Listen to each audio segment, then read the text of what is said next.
Hello and welcome to the chesscreator.com YouTube video channel.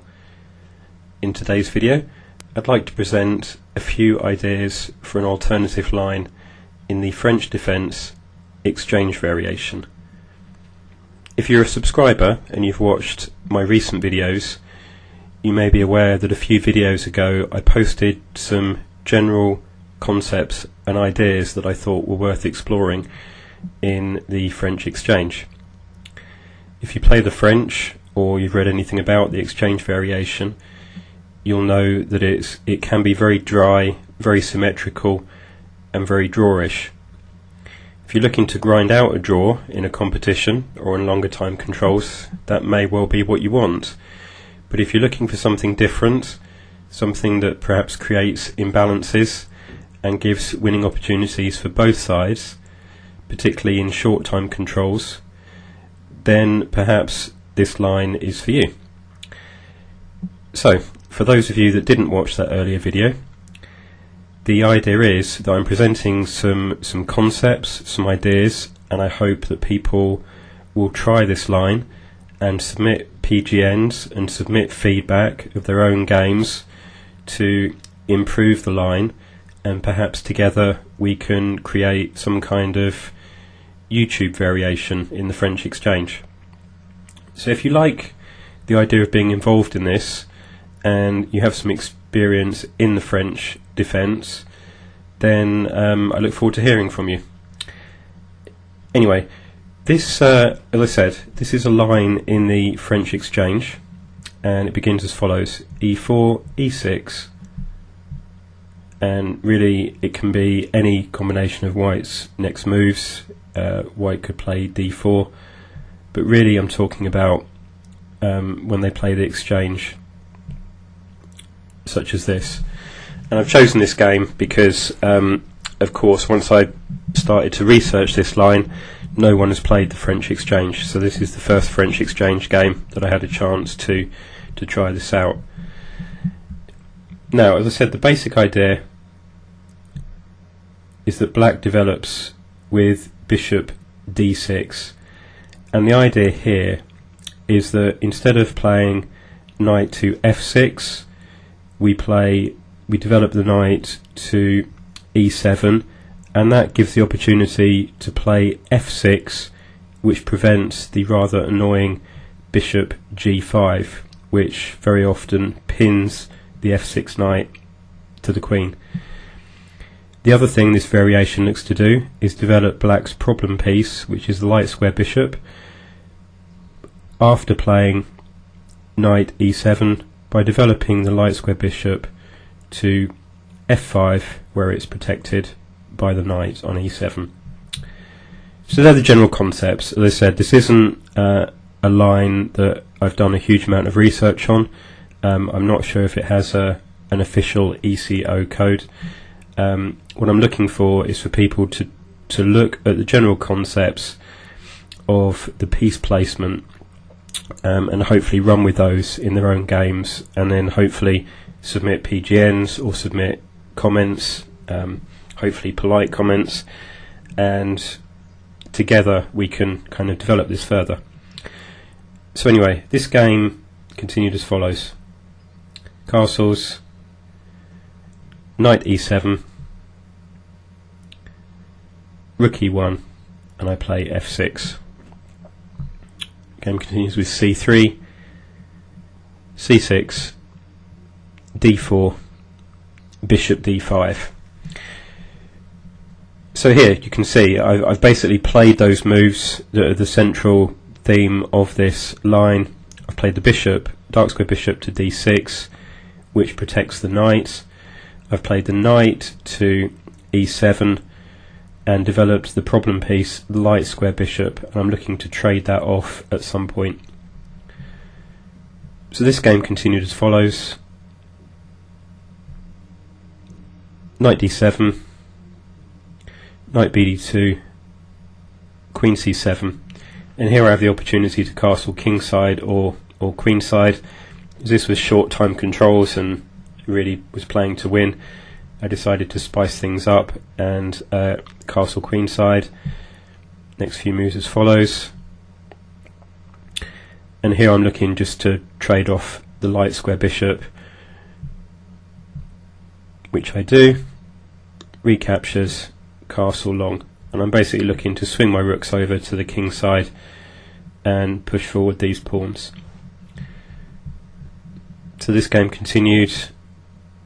G3, G5, Queen C2, H6, and here white is spending more time defending than attacking, and that's always nice in short time controls. In 5-minute games, for example, it often pays to be the person doing the attacking, because attacking is quicker generally than it is in terms of calculating how to defend.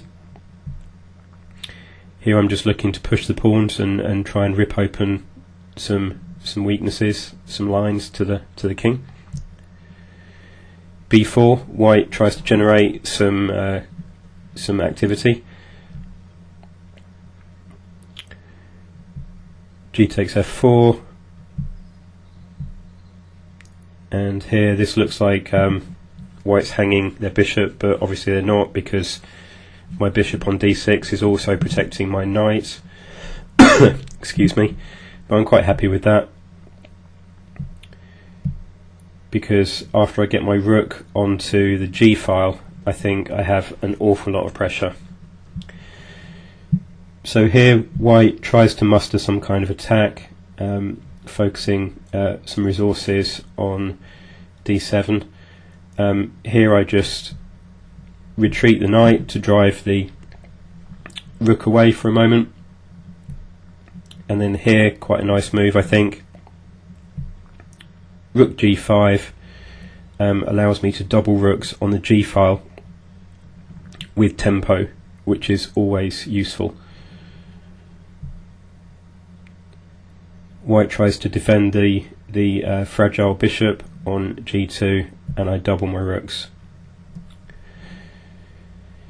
So quite a comfortable position for black here. White is tied down to the defense of the pawn on H2 and to trying to hold on to the bishop. Tries to block the G file, but that's only a temporary measure, because the pawn can be used as a weapon to drive the knight away. White plays H4 and I play rook G4, and here you can see that I have two rooks as a nice rook battery, and I have a queen and bishop battery also, all pointing towards this poor knight on G3. And again, white has very little counterplay here. So they try and run with the king, but I think it's too late. The